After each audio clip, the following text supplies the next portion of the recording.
Welcome to Cloud Native Talks.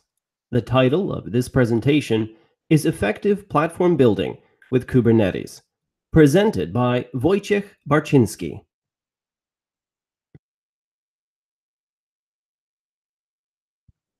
This event will proceed as follows: a short introduction, the main presentation, Effective Platform Building with Kubernetes, and finally, a QA session.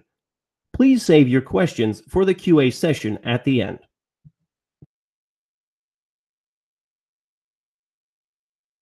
My name is Marcin Kraszewski, and I'll be your host for this event. Our speaker is Wojciech Barczyński, and we will be supported by Magdalena Ponowska of Cognitive.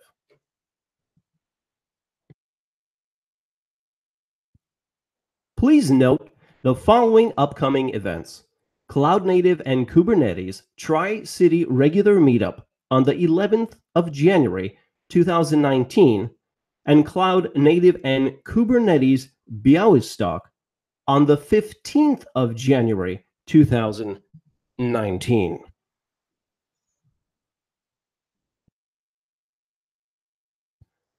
Cloud Native Week Warsaw will take place between the 18th and 22nd of February 2019. If you want to learn Go or get to know Kubernetes, or find out about cloud native culture in an enterprise, sign up for these workshops.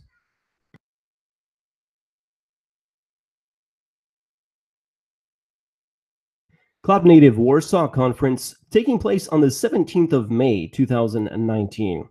As co-organizers and participants of Cloud Native and Kubernetes meetups, we noticed the need for a more complex meeting and knowledge exchange. That is why we decided to create the Cloud Native Warsaw Conference. Tickets are available now. Links to the mentioned events are in the description below the video. And now, please welcome your speaker for tonight, Wojciech Barczyński. Hello, Wojciech Barczyński speaking. Today I would like to tell you about best practices I found during my work in the startups. I'm a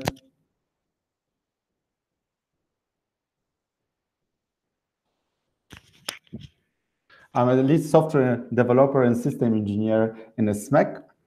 I'm also organizer of Golang Warsaw Meetup, and my adventure with teaching people, I started as a visiting lecturer at WSB Schools of Banking and Academy of Leon Kuzmiński, and in 2019 I will also have some side projects about trainings and consultancy.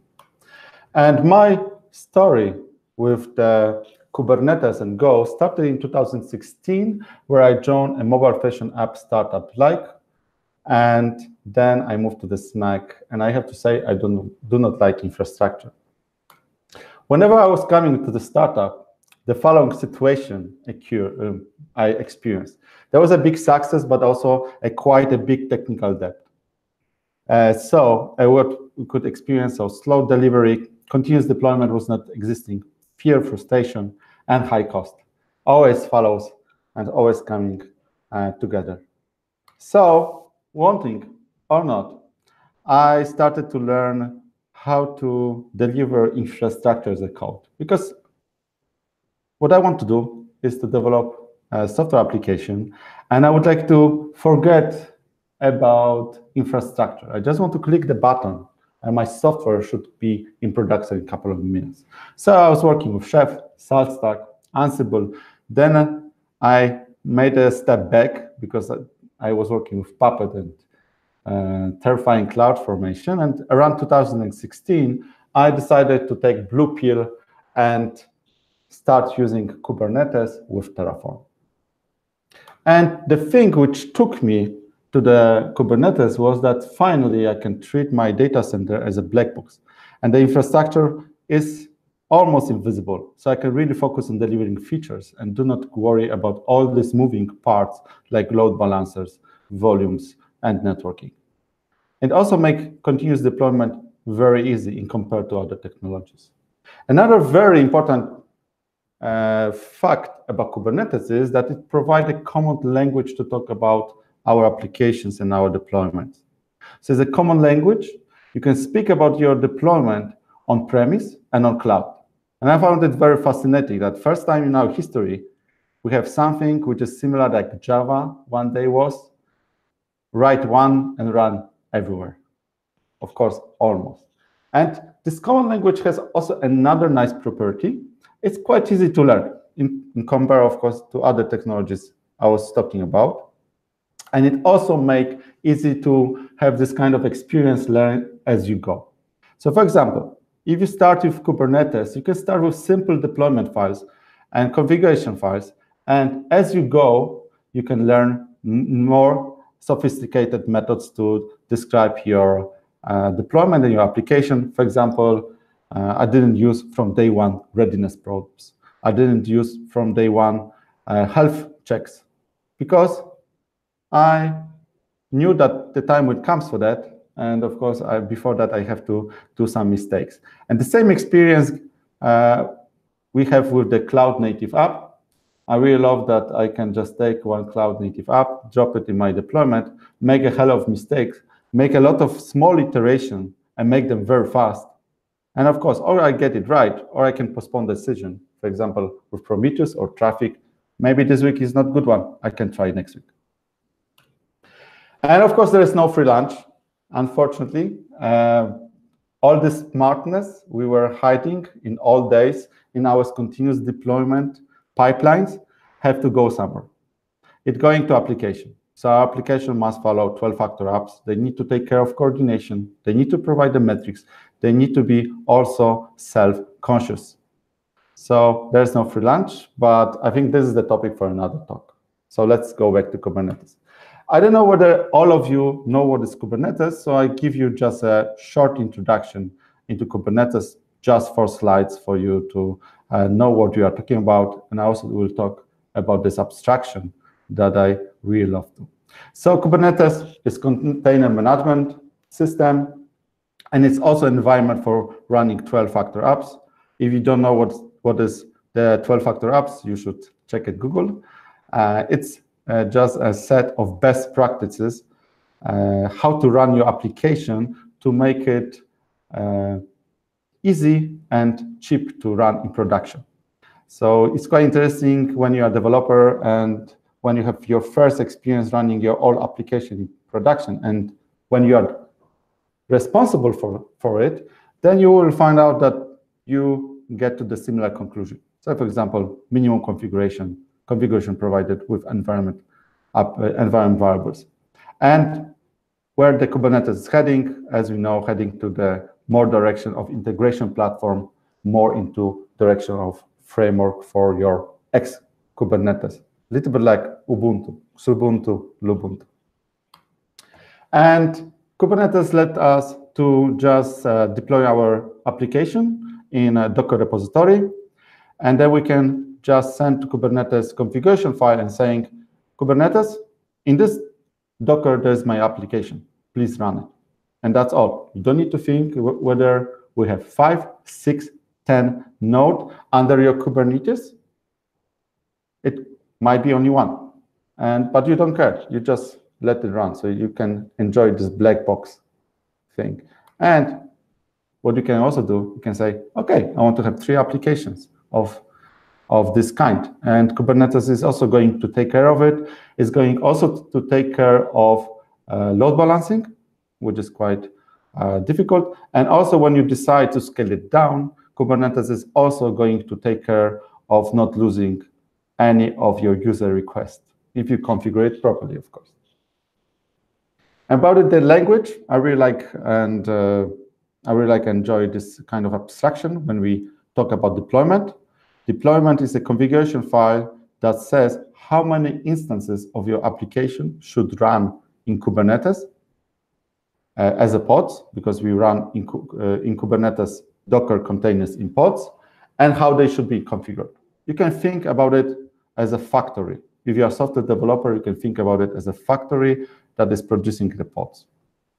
On the other hand, the way how we access our services is by a service. Kubernetes service is a fixed virtual address, is a fixed IP address that is just pointing to your pod. And what is really nice about services, they do not know anything about pod. They just know that there are pods labeled with labels, and these pods can handle your request or user request. Another useful abstraction is the ingress. And now I can imagine some of you who spent a few years working on Azure or Amazon, spent so many years of getting it right. In Kubernetes, you have for free. So you can define in a very simple way the mapping between how the user is accessing our platform. In this case, we see api.smack.io/v1 users, and which service is implementing it. It's implementing. So this is an interesting use case. For example, we have a version 1 of our user service. We made a lot of mess. We don't want to take it to the next version, and we decided to run version 1 and version 2 in parallel and hide from the user the fact that we have two services with completely different implementation. Here's the slide which summarizes it. I can skip it. And the thing we also help us is the support for annotations and DNS, so we can discover services. And it's especially useful for this kind of auto wiring with your logging and monitoring. So this is why a cloud native application can work out of the box, because they use annotations and labels to discover data about the environment they're running. For example, for traffic, it can recognize quite fast which ingress rule has to run based on annotation, the same with Prometheus. And the thing which we, of course, love as a software engineers is that everything we can have in Git. So YAML files, which are talking about the, how our service is going to be run. We can define monitoring, alerting, or ingress controller also in our Git repository, and we can move our service as a whole together, which is like a DevOps dream. And I agree with that. So it's really awesome that we can have everything in Git repository. Of course, we used to have it before, but in Kubernetes, it's much more simpler and much more easier to manage. And the thing that I want to convince you today is to keep it simple. I know that there's a lot of things happening in Kubernetes environment, but I just want to share with you how we take Kubernetes and what we believe. And the one thing which we try to do as hard as possible is keep it simple. So first thing, we use simple tools. We use Travis CI, and Travis CI is a very simple tool. You cannot do too much in your continuous deployment on continuous integration process, because Travis CI will not let you to do that. So here you can see the setup. You have, of course, GitHub, Travis CI, Docker Hub, and we have 3 environments running on Azure Kubernetes Service. And what is the most important for us is the experience that our developers have. So first point, which is the most crucial one in any implementation of Kubernetes, is your component has to be easy to run locally. So every of our components must run locally, and every developer has to take care of it. Then, whenever he finished to build his new amazing feature, he can merge his code to master, and this is going to be automatically deployed to development environment in a couple of minutes, around 2 or 3 minutes. More about the experience, and this is what you would probably expect. Whenever we give a tag to a master branch, we're deploying our software to the staging environment. We allow in our company to tag any branch because we want to go more for speed than for correctness. But in future, when our team is going to grow much more, then most probably we will restrict it to master.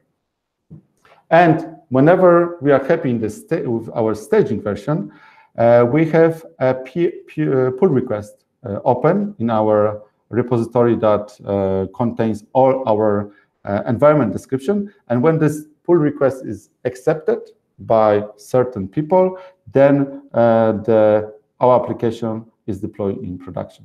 So with this process, when we have a very big bug, which needs to be fixed now, we can deploy it in a couple of minutes. So very fast to develop, staging, and then production. And the thing which is important for us is that we need and we want to keep everybody in the process. So our new team members are taught about Kubernetes definition, and we keep this process understandable. I will show you what does it mean and how we do it. And one thing how we achieve it is to keep our Kubernetes files easy to read, and also to not terrorize our developers about how amazing Kubernetes is. So what do? We prepared files that you can easily copy and paste, which means make files, because we use make files as a single point of entry for every of our projects, Kubernetes files, and Travis CI. And the secret of our Travis CI files are that they do not have too much logic.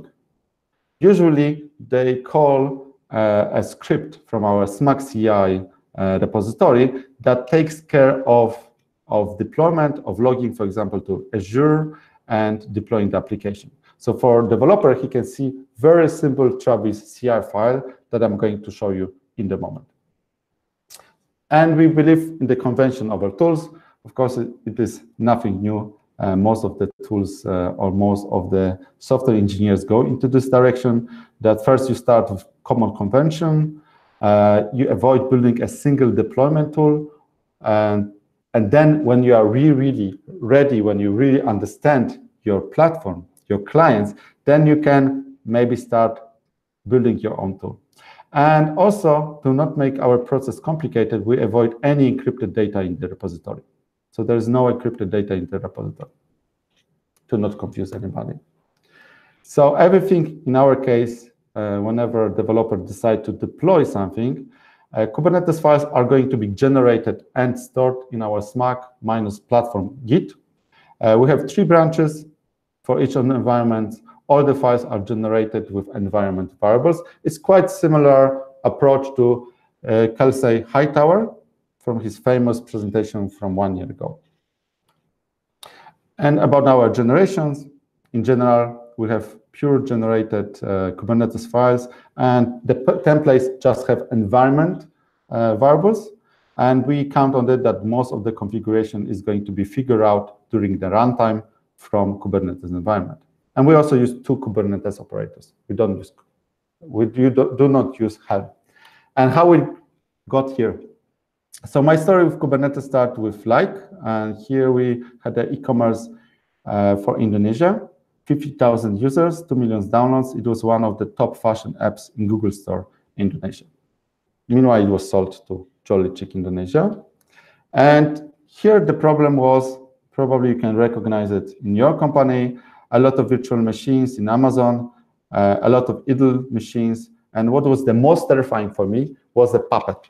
So to be honest, I was avoiding Puppet as I could across my career. And then I come into the coolest startup in the world, and they use Puppet. And not only Puppet, they use the Puppet in manual deployment process. So when I came there, an engineer took me on the side and said, don't run it automatically. You need to log in on the machine and execute the Puppet agent on the node to look on the logs and check whether the errors occur, which was pretty hilarious for me. So what we did, we simplify infrastructure. So immediately we moved to Kubernetes. We changed development practices.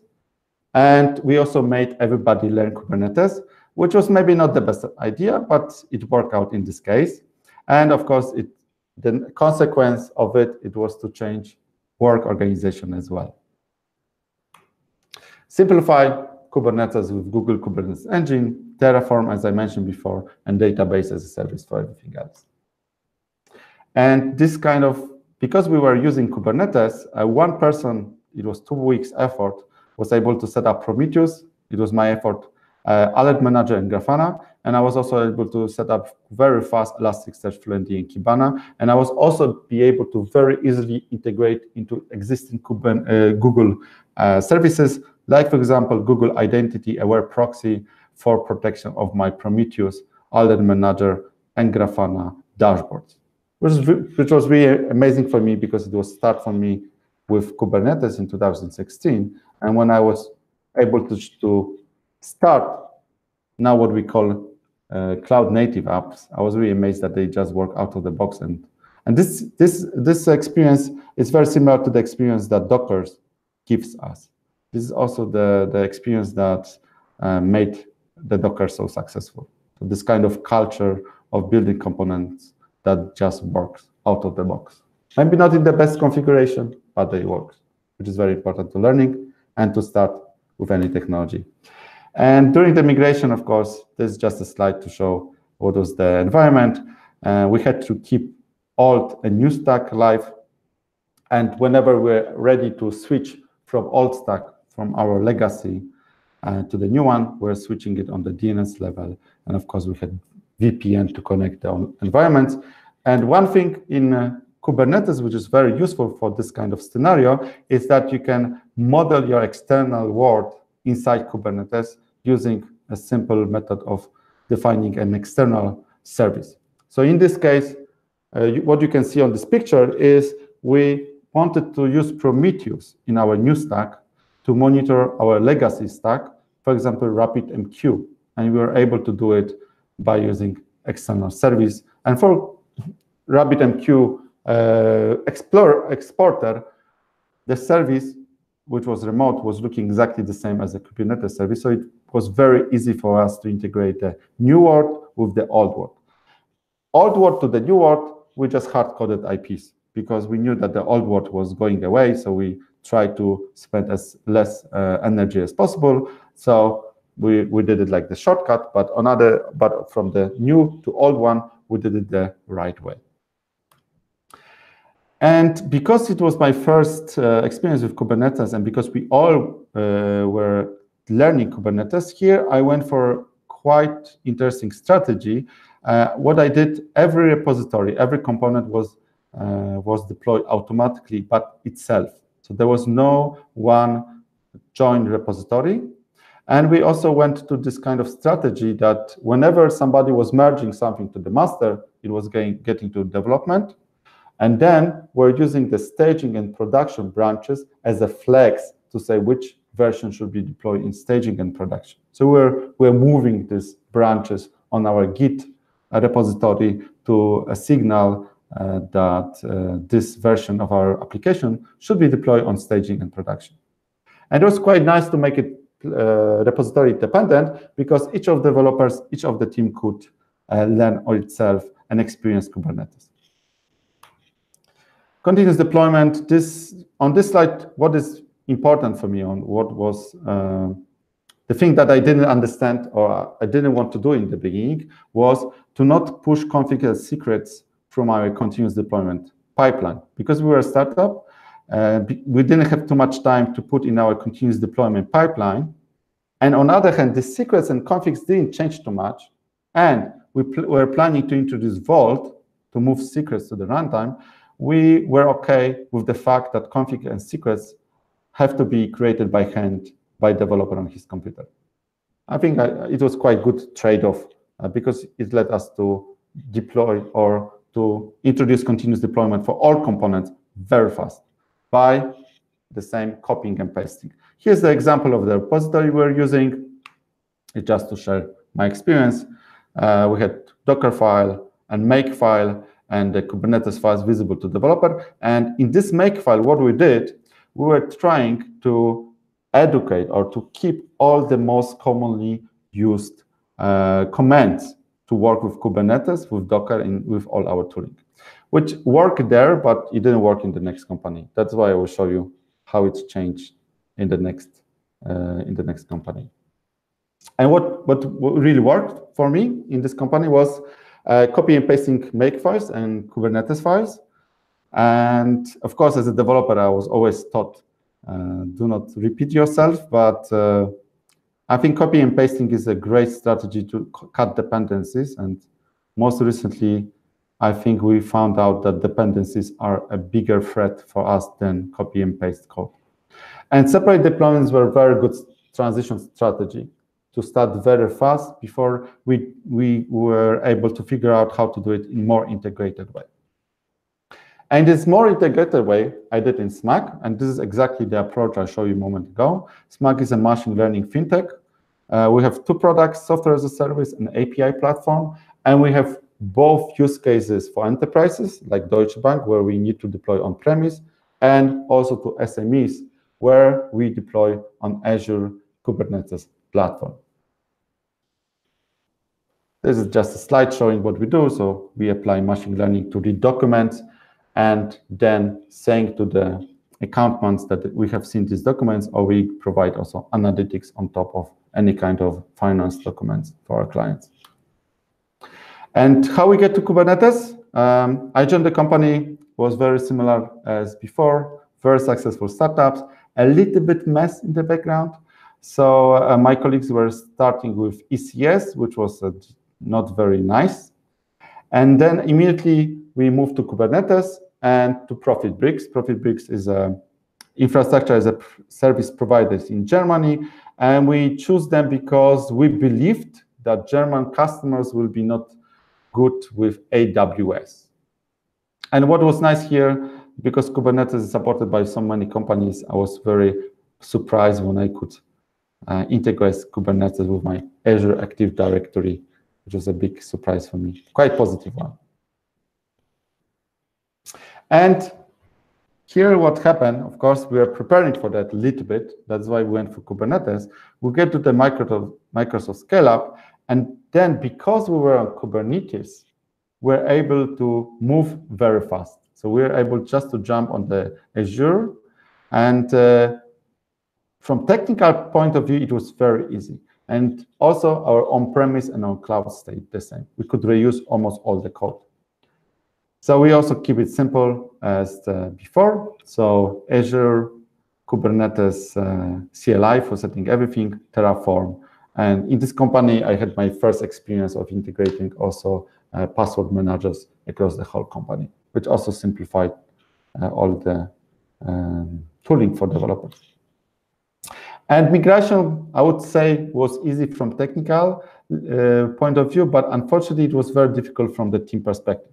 Because the difference here was that we had two teams. One team was in Berlin, and one team was in Warsaw, and I was in Warsaw. And before, when I was in Leik, I was there in the place. So whenever any developer or any engineer had problems with Kubernetes, I was sitting with him and convincing him that I was right and he was wrong, which is, of course, not the case. Because what happened, team got a little bit overwhelmed with Kubernetes bits in Travis CI, makefiles, and all these lines, and they feel it's too much hassle. Because during the transition from ProfitBricks to Azure, we had to little bit touch all of these files. Not too much, probably 1 or 2 lines per file, but because it was scattered across many projects, every developer had to do it for his own repo, and most of these developers told me that they are not going to do it. And of course, it made me thinking, and especially when CTO called me and he told me that most probably it's not because I'm too smart, but because I made a wrong decision to push people in this direction. So what we did, we even more simplified, and we also provide this kind of integrated deployment environment, the one I mentioned to you a moment ago. And we even hide more Kubernetes magic. And we provide this Git tag-driven continuous deployment. So exactly the same experience as every developer might or want to expect. And it also had a big impact on our Travis CI files.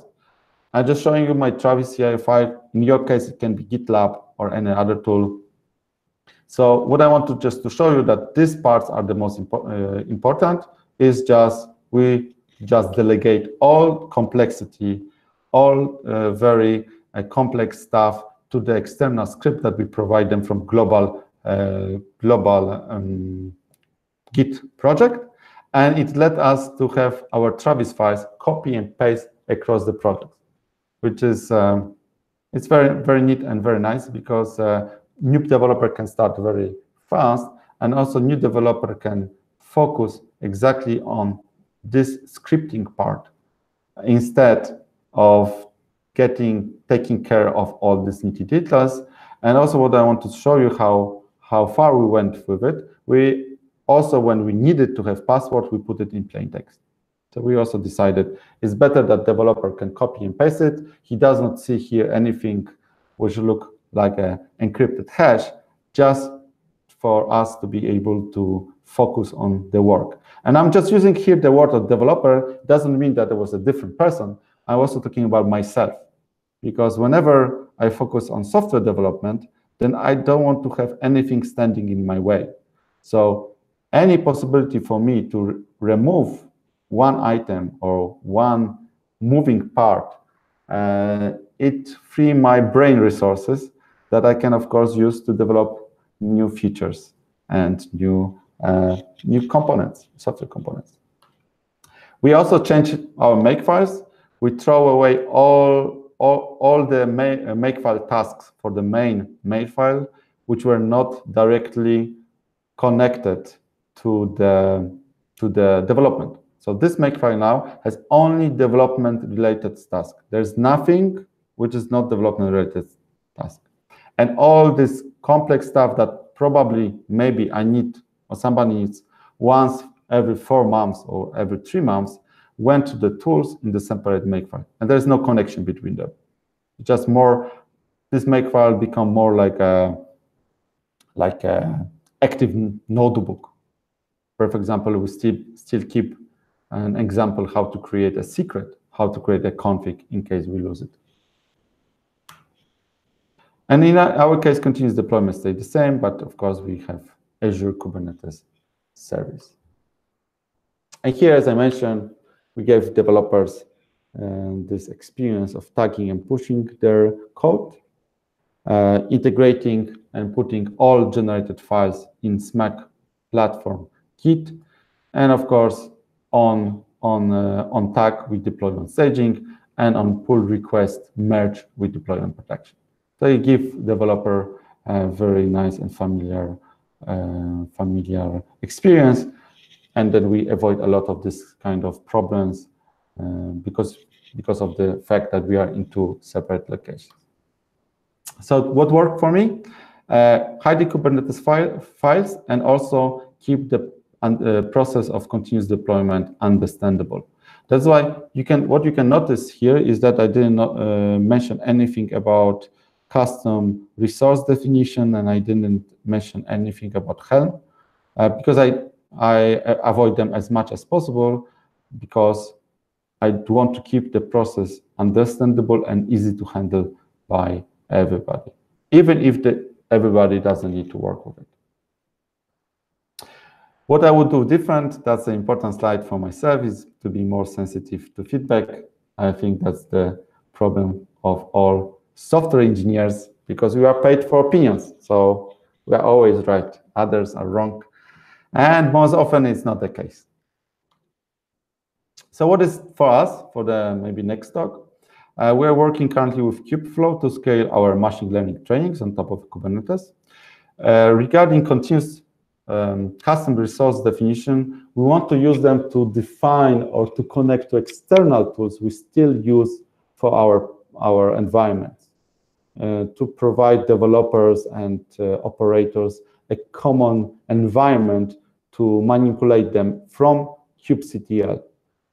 Here, this is like in highly early stage.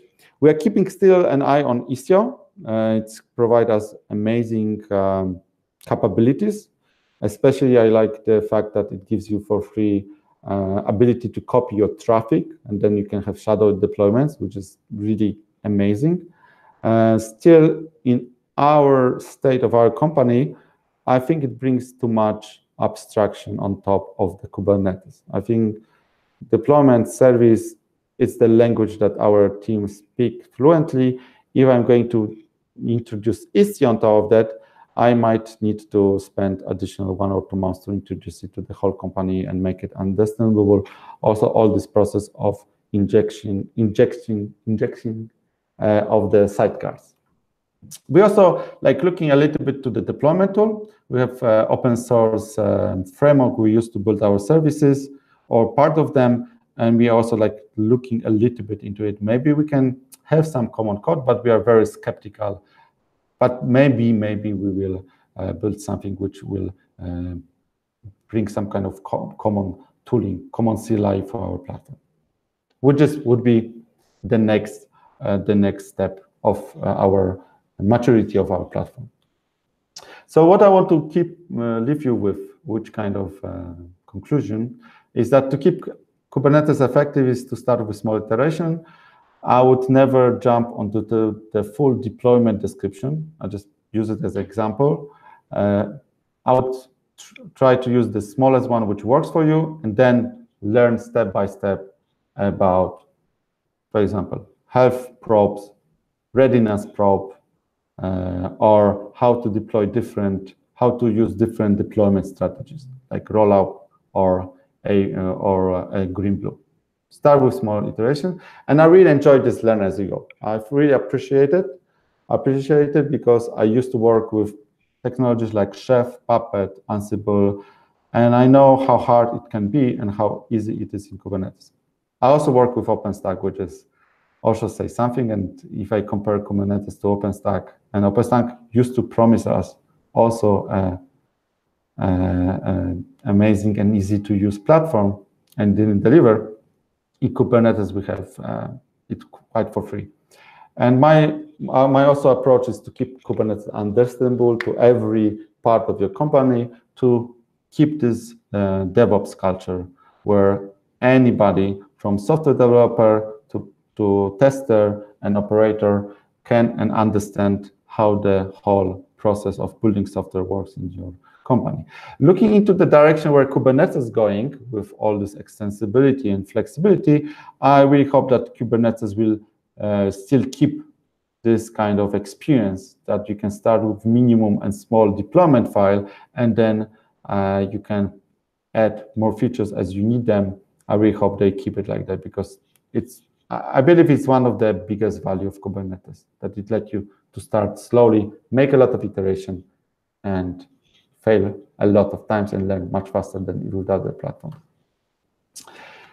So here, just 3 more things I want to leave you with is first, move your configuration to runtime. I think that's best practice, and I need to tell that. Also, do not terrorize your developers with the greatness of Kubernetes. I did it in my previous company, and people didn't appreciate it. And especially my expectation that somebody say Kubernetes is so amazing. Of course it is, but you cannot push it on everybody. And of course, there is no free lunch and application. It has to be much more smart. So I would like to thank you for your attention. And first, I would like to say big thanks to my colleagues from previous companies I was working in, and now SMAC, because without them, I could not take this journey to learn how to apply Kubernetes in startup environment or the real environment, and how to move companies from Amazon or from legacy platform to Kubernetes, or on-premise or on cloud. And I would like to hear more of your questions. And if you wonder where you can find my slides, you can find them on GitHub, github.com, Wojciech 12, Talk Effective Kubernetes. You will find all the slides there, also in source of them, and feel free to reuse them, or provide me feedback from GitHub. Thank you very much, guys. All right, thank you, Wojciech Barczyński. That was a wonderful talk. We're going to move into the Q&A section now. The first question is actually a 3-part question, so keep in mind each of the parts of the question. Here it goes. Can you tell us how to start with Kubernetes when working with a small private application? Where can I deploy it, and what tools? And okay, so if you want to start very fast, you can go with Google Container Engine. You can start your Kubernetes cluster with one node for free, so you can validate and play around with Kubernetes. Regarding which tools to use to manage it and to deploy, I think kubectl is more than enough to do everything.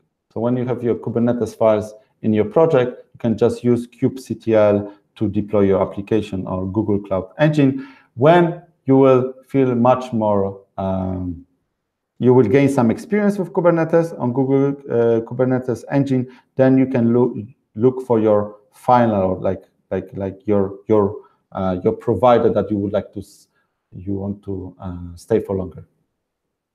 Okay. And Wojciech, are you currently using Kubeflow? We are looking into it. We don't use it. We have POCs. Okay. And have you been running stateful services on Kubernetes or only stateless? In current company, we also use stateful. We run all databases on Kubernetes in Azure. And the reason is that we don't know whether we are not going to move somewhere. And we took this risk, I have to say. I would normally take a database as a service, but from the business reasons, we have them on Kubernetes. And then we replicate our database to the separate environment to not lose data. All right, here's the next one. What is the most difficult thing to implement in Kubernetes? What is the most? I think airbags. I think airbags are quite challenging in the beginning. Hard to say. If you deploy and you run yourself, Kubernetes for sure is to set up etcd in a HA way. If you run it yourself, and if you are talking about running something on top of Kubernetes, I would say airbags. Yeah, probably airbags. Yeah. How long does Kubernetes understanding of programmers take? So what's like the learning curve like? And how long does the new platform slow down the work of developers? So in the first company, it was not the big price, because what we did in SMAC and in Like, I prepared everything for them. So first I was getting to the component, I was setting it for them, and then I was sitting with them and showing them how it works. Usually the first implementation I was doing for them was enough for them to work productively, and then when they hit the problem, then of course they had to figure out it themselves. But in case of Like, I was there in place, so I could always help them. In case of SMAC, it costs us much more, maybe 10%, 15% of developer time of a developer. Okay, thank you very much, Wojciech Barczyński. And there was one very interesting question I just missed to answer. Are developers are willing to learn? Yes, they are, if you show them that it works end-to-end. So for example, in Like and in SMAC, when I show them that they can just deploy the application in 2 minutes to staging, development, production, they were really sold. And then what you need to do, you need to use this initial enthusiasm to get them know Kubernetes as much as possible, because after 2 weeks, there's going to they will get a little bit frustrated by the first problems. So the best moment is when they get something running, they see they're amazed, and then you get into it and coach them. Awesome. Well, thank you very much for that talk. That was Effective Platform Building with Kubernetes by Wojciech Barczyński. You just listened to Cloud Native Talks #2. We've got a lot of things coming up in the future, and you can definitely stay tuned to that.